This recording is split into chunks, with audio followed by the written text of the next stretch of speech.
Hi, Dr. Kunj here. Today I'm going to be testing myself with this PFAS kit that I got. You know, sometimes in order to be healthy, you have to stab yourself, which sounds like healthy behavior. I'm going to put on these glasses to give you a bird's eye view. First, you log into the Empower DX app and activate your kit. Next, let's take the alcohol. All right, so basically we're just going to take this to the fourth finger. I'm going to press it. There we go. Felt the little sting. All right, so we're going to wipe away the first drop of blood.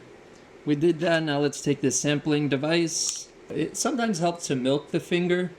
Interestingly, this is part of the diagnosis, but also in my video, I go over a study that shows that if you give blood, that's also part of the treatment. So this is diagnostic and therapeutic based on a randomized controlled trial of about 300 firefighters followed over the course of a year. So all the tips are bright red.